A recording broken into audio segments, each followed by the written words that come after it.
Hey everybody, welcome to the Song Revolution podcast, brought to you by Nashville Christian Songwriters. Nashville Christian Songwriters exists to empower Christian songwriters worldwide. I'm John Chisum, and this podcast exists to bring you valuable songwriting insights, inspiration, interviews, and just all around good fun with some of the greatest songwriters, producers, arrangers, artists, and creatives, and beyond. You can find out a whole lot more about us at NashvilleChristianSongwriters.com.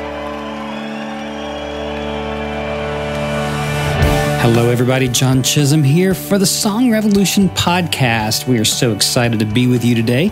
I just want to thank you and acknowledge you for taking a few minutes out of your day or your evening to spend with me and consider some things that might help you along your way in your songwriting ministry or career, whatever it is that you are aspiring to. So I wanted to take just a moment as we get started today to give you a quick update on our NCS membership that we launched on June 16. I just haven't seen anything else like this out there that I think is the most comprehensive place where you can find all of the songwriting inspiration and information and resources and community all in one place right here at NashvilleChristianSongwriters.com. If you haven't been over there to check it out, I just invite you to take a few moments, maybe even while you're listening, and go and check that out and see all of the great things that we have prepared for you that I think are going to really be a blessing to you in the days and the weeks and the months and the years ahead as you continue to grow, as you continue to write,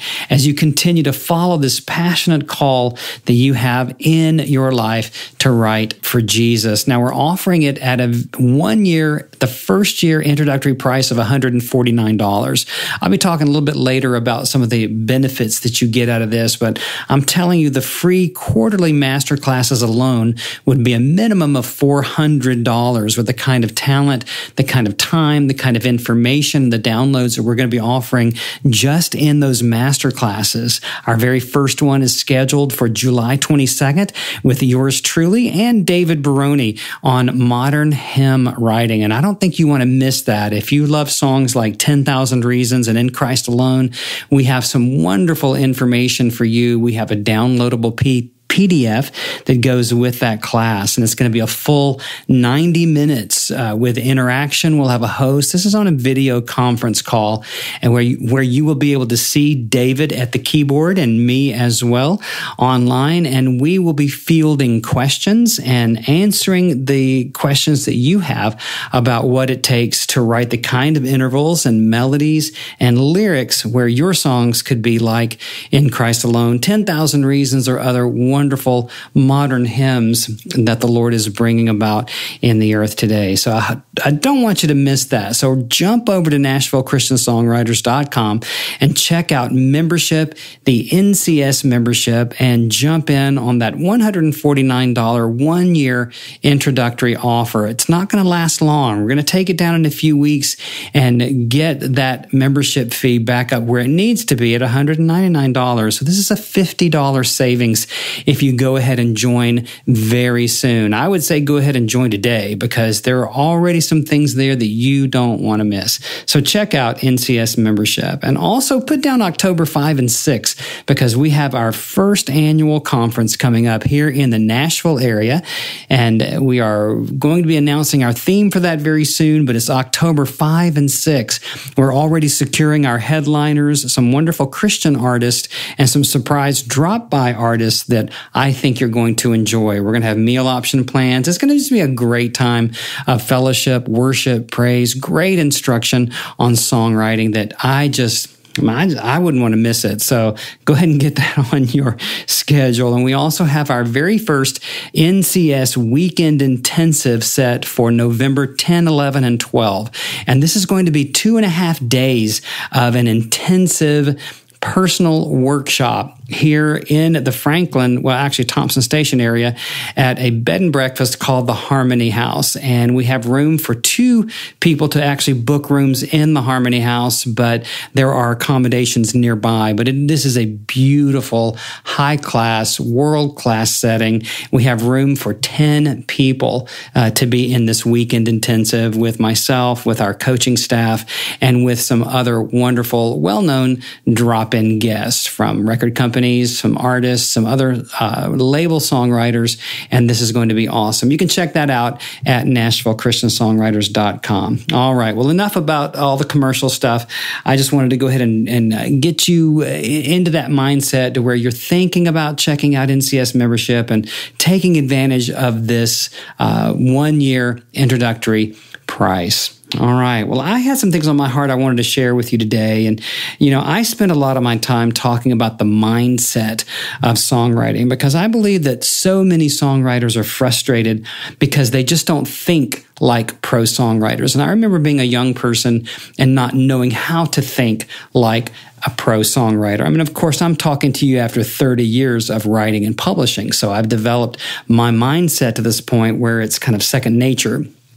And I totally get that many of you listening have not done that, and that's not been the opportunity until now. And so I'm just working as hard as I can to download as much of this information, inspiration, skill set, and mindset on you through the podcast, through everything we're doing at NCS, so that you can fulfill your calling. Whenever I ask songwriters what their number one challenge is, it's always 100% getting my songs out there or getting my songs heard. Now, to tell you the truth, I'm kind of surprised that the number one answer isn't, well, my number one challenge is writing as well as Taylor Swift, or figuring out what I would have to change about my songs in order to deserve to be heard at a professional level, which I think is the real number one challenge. But I certainly understand why writers think meeting the right industry people would magically open doors. I mean, the music industry, the music business, whether it's country or pop or Christian, it doesn't matter. It's really like any other industry.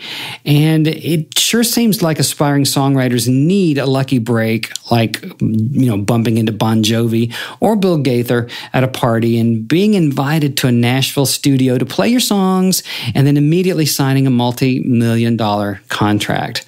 Everybody wants that. But what if that never happens? And believe me, I don't think it ever happens anymore. But, if it doesn't, are you doomed as a songwriter just because you don't know the magical right people yet? Maybe you're in a little town in Minnesota. Maybe you live on a farm out there like my friend Anna with no resources and no way to move to Nashville to hang out and meet people. Anna's got resources, but she does live in a little cabin, right? I mean, maybe you live in another part of the world and you just feel really stuck and like it's impossible to ever be in the right place at the right time to get your break. Well, I've come to believe that impossible is just an opinion and that God will not be stopped in telling his story and shining his glory, and he can and he will use anyone that he wants to. So does songwriting success in the Christian music industry depend on you knowing the right people? Well, the truth is, I think the real answer is a yes and a no. But let's be careful to break the question apart and look at it completely. First, we're Christian songwriters, right? And we have to approach what we do from a biblical standpoint. Success in God's eyes is a matter of the heart, a matter of obedience, and a matter of stewardship for us. I mean, stewardship, as seen in the Matthew 25 parable of the talents, is just always about being faithful to take the next right step with what God has entrusted to you. I want you to keep that in mind. What's the next right step? As we go through and we talk about this through this podcast today, keep that question in mind. What is the next right step for you? Sometimes it seems people want to just jump over a whole lot of steps to be heard when they haven't been faithful to develop the talent that they have where they are and at the level they are. Sometimes I think songwriters just aren't very self-aware and they fall prey to what I call the American Idol syndrome, thinking that they're skilled enough already and they deserve to walk into a highly competitive commercial atmosphere when they're just really very far from it. I was having a talk with, I call him the NCS poster child, Terrence McCoy, who's now finished an EP up here with Jeff Quimby, who travels with Big Daddy Weave and has produced Lincoln Brewster and did a couple of cuts with Carrie Job for Integrity. He was an Integrity producer for years and has done a lot of great things. But, Terrence confessed to me, he admitted that when he first came into our intensive coaching program, that he thought he had it all together and he was just waiting for me to discover how great he was. But we really wound up stripping it all back down and teaching him how songs really work. And now he's recorded an 8-song EP. He's booking dates. He's going to be at our NCS conference this fall. We're going to do a showcase with him. And so he's really a success story to me, but it was only because he was willing to humble himself. He was willing to get over all of his unrealistic expectations and what he thought the music business was about and what he thought songwriting was about, and just really get over himself and humble himself. And that's what I love about him, is that he was truly, truly a humble man who was willing to learn. But if you're truly called to write, I think you have to be a lot like Terrence. You have to learn to hone that calling to the best of your ability, the Matthew 25 principle, to hone that your skill, however small or great, by learning how to write with great skill. I'm still learning. After all these years, I'm still learning what it takes, to write. All of the great songwriters that I've ever known or studied learned the craft of songwriting. They studied and practiced and actually worked at this thing. I was reminded today of the marvelous American hymn writer Fanny Crosby, and she didn't start writing until she was in her 40s. I think she was 44, and she wrote over the next 40 years, and she went on to write over 9,000 songs. That is so ridiculous. And she didn't even write the music. She had co-writers on all of her hymn tunes, as far as I know. But many of these songs are still in existence. Wonderful, incredible songs. Blessed Assurance is always the one that comes to mind, but there are many more, of course. She was published under 27 pseudonyms because her publishers were afraid that people would get tired of seeing her name. That's a great, great problem to have, right? Wouldn't you love to have that problem? I would too.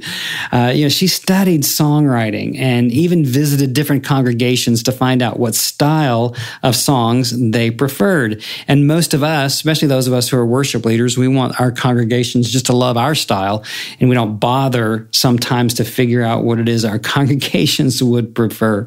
Fanny Crosby prayed over all of her songs as she wrote them and always asked God for the inspiration to write. But she also studied to show herself approved in the craft of songwriting, as Paul would tell Timothy in wherever that scripture is. It just escaped me, but he told Timothy to study to show himself approved, right? You can go look that up.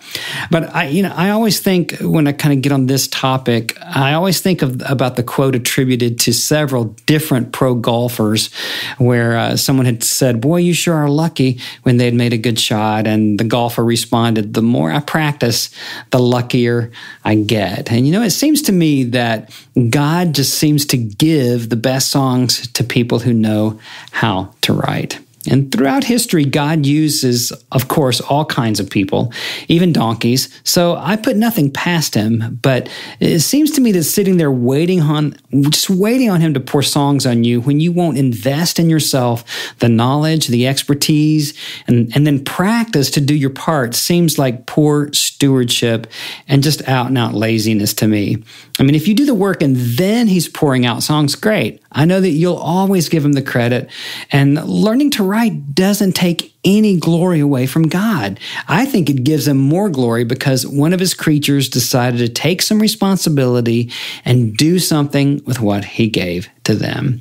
He used the wisest and richest man who ever lived to build his temple. He used the most learned and skilled religionist of the first century, Saul of Tarsus, who became Paul, to write most of the New Testament. He used some of the most brilliant and successful business people in history to build the kingdom and lead the church and preach the kingdom for centuries. I am reminded of the Old Testament when God called Solomon to build his temple. He didn't tell Solomon to go find people who just had a passion for architecture or who just wanted to learn how to sew or do gold leaf. Actually, the scriptures say over and over that each craftsman was very skilled.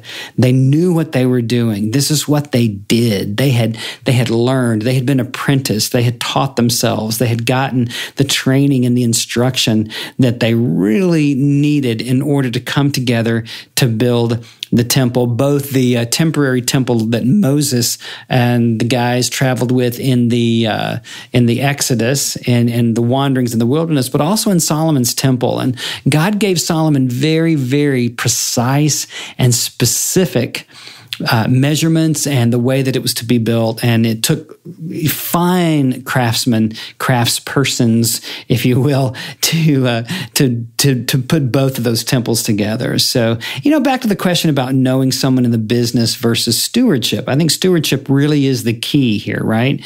But the music world, the film world, and even the writing world have their discovery stories where some aspiring starlet delivered pizza to Steven Spielberg's house, or some other situation. I always think of Holiday Inn, the Christmas movie where Linda Mason, she gets discovered by the Fred Astaire character, whatever his name is. I can't remember. All I can remember is Ted.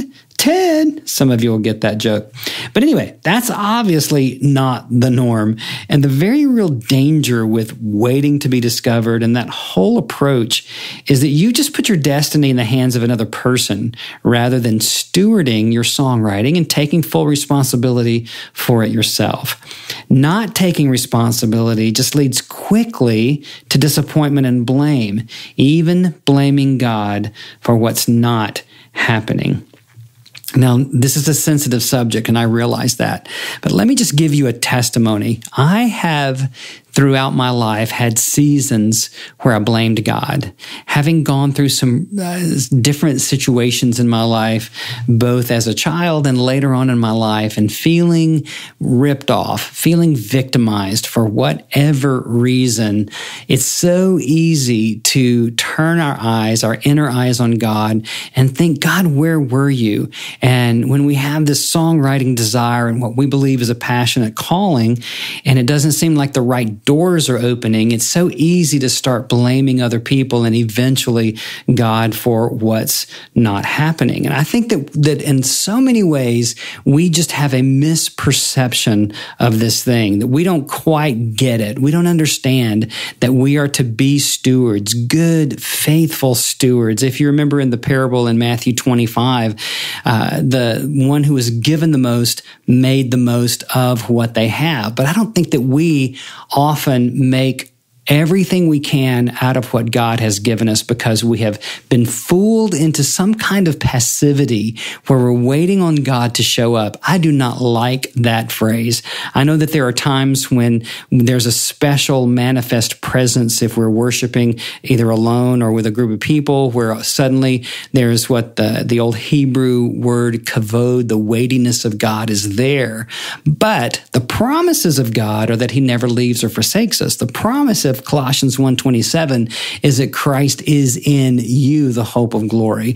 And in Him, I think it's the book of Acts, in Him we live and we move and we have our being. And He's promised that He would never leave or forsake us. And yet we say God showed up as if He disappears and then comes back, disappears and then comes back. And we think of going to church as going into the presence of God based on Psalm 100. And we forget that Jesus has broken down the veil forever, that partition between us and the Holy of Holies, and the Holy of Holies has moved into us. End of that sermon for right now. But the whole point is that I think that we have shifted from taking full responsibility for ourselves and for our songwriting, for our ministries, for our careers, for our bodies, for our minds, for our attitudes, for everything that we feel, our mind, will, emotions, our bodies, our finances.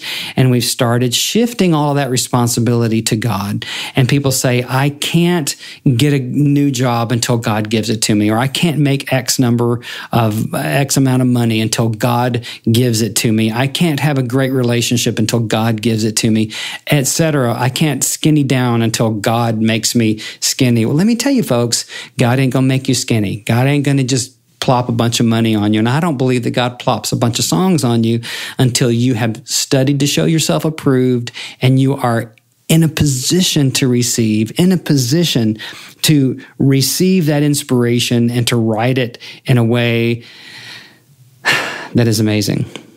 Not taking responsibility leads quickly to disappointment and blame. And it's so sad when we begin to blame God. You know, it's kind of like the old saying, pray to catch the bus, but run like heck. You know, there's just a funny balance between what God does and what we do. You know, you're listening to me today after I've spent 30 plus years writing, learning to write, publishing my songs, and managing other great songwriters at Integrity Music like Don Moen and Paul Balash and a bunch of others. And then before that, here in Nashville at Star Song Media, which was a Gaither-owned company. I was VP of publishing for the Gaithers for 7 years and published hundreds of songs. And, you know, I look back and I see that my success has been a combination of meeting key people, but then working very hard to use the opportunities that opened up. Right? And we came to, those of you who listen to me, you know I've told the story, but I'm going to tell it one more time. And so hopefully you guys aren't going to throw stuff at the podcast here. But, you know, we moved to Nashville to take a church job that fell through, and we had $40, no place to live. I had dreamed of getting songs recorded, had no clue how that was ever going to happen, would drive up and down Music Row, just praying to God that something would open up. Through a mutual friend, wound up meeting Bill Gaither and Gary McSpadden. They listened to a couple of my songs. They were starting a new publishing company at that time.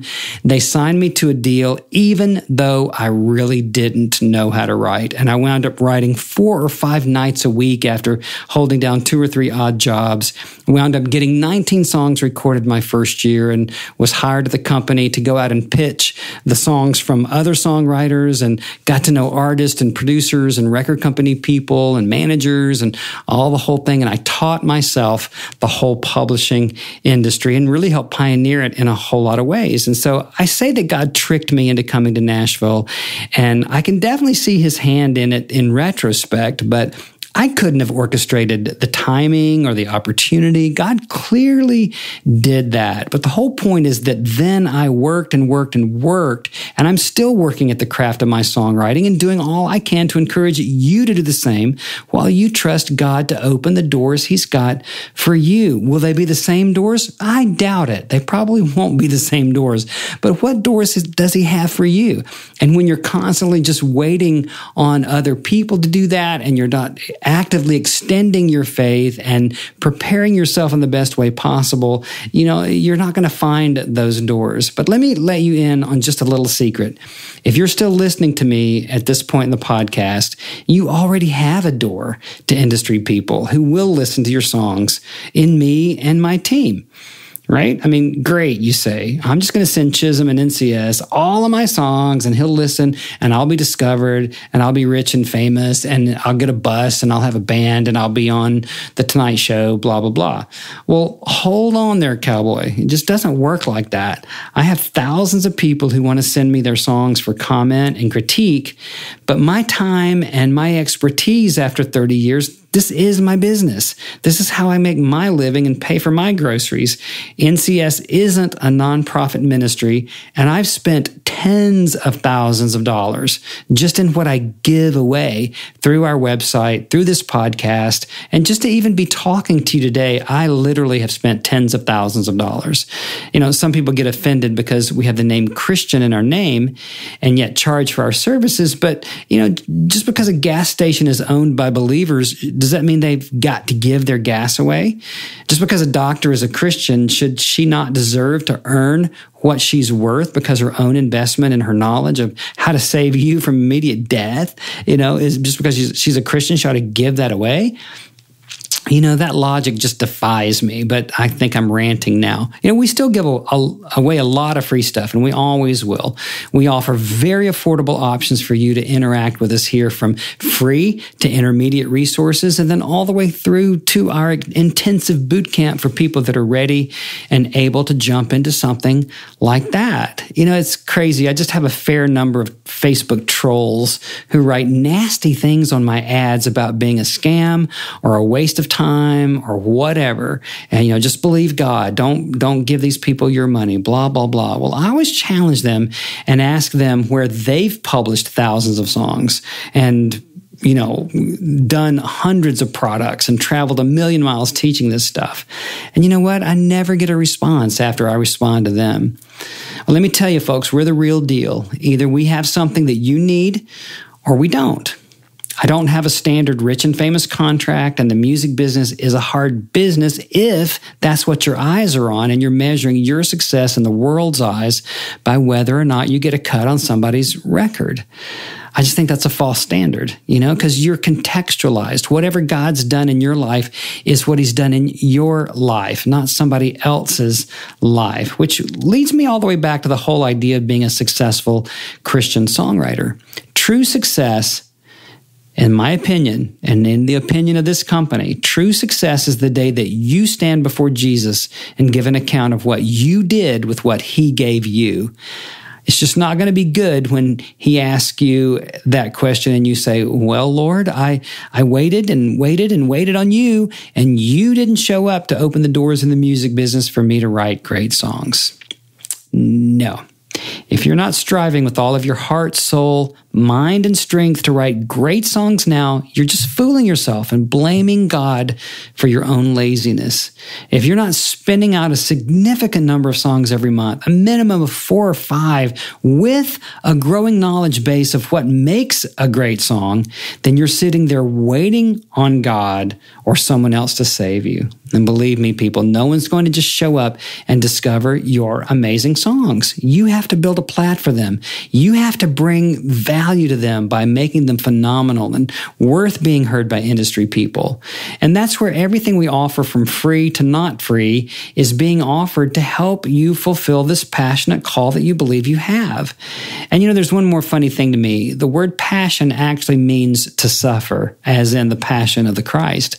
But so few people choose to lay down a few other things to be inconvenienced to write with intentionality and discipline, to actually invest finances and time and belief and all that into their songwriting, their own songwriting, to become an amazing songwriter like Fanny Crosby did. People will enter contests all day long or play the lottery, but it's the ones who put their money and their blood, sweat, and tears where their mouth is who get results. If you want results, I just want to invite you again to join NCS membership right now. We're offering you your very first 1-year membership at the amazing discount of $149 for just another couple of weeks only. Then we're moving the investment up where it belongs to $199. So that's $50 off right now. Your NCS membership gives you 2 free song critiques a year, with more available for just $19 a piece if you're a member. Fresh monthly content, both audio and video, that we're working on, that will be top shelf like you've come to expect from us. You become part of a growing group of songwriters around the world and have access to community discussion forums that are moderated. They're on task. They're going to be helpful. They're going to be great. Huge discounts on our upcoming NCS conference, October 5 and 6, here in Nashville, with great artists, industry people, and incredible interactions up close with me and my team.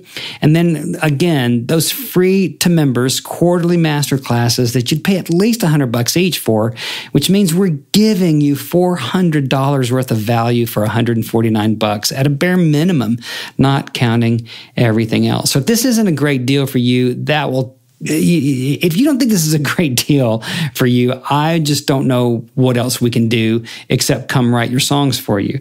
So if you've been praying for your next right step as a songwriter, let me assure you that joining NCS membership today is that. You just can't go wrong. There's no downside. You get all this great free stuff, new blogs not seen anywhere else, new audio and video not found anywhere else, discounts on all upcoming events and videos and workshops and critiques, great community and belonging and fellowship and interaction with industry personnel, plus the master classes. Wow, I'm just ready to join it myself. I sure wish I'd had this when I came to town 30 years ago. Well, all right. Be sure to join and watch as we add some of your favorite artists and songwriters to our headliners for the conference happening October 5 and 6. And always remember that we're here to help you hear well done. So in the end, maybe success in the music business is all about who you know, meaning that you know God first and also know how to write great songs and are currently engaged in writing those songs so that when that intersection of preparation and opportunity happens, you're ready to rock. Nashville Christian Songwriters exists to empower Christian songwriters worldwide, and I am inviting you to come and join the Song Revolution. This is John Chisum, and I'll see you next time. Thanks for being here today for the Song Revolution podcast from Nashville Christian Songwriters. We exist to empower you and to bring you some of the greatest inspiration, insights, and important people from the Christian music world to help you write your best and to be heard as the songwriter that you were born to be. Be sure to like us on Facebook, follow us over on Twitter and Instagram, and connect with us through our Facebook group called Successful Christian Songwriters. Until next time, I'm John Chisum, calling you to a Song Revolution.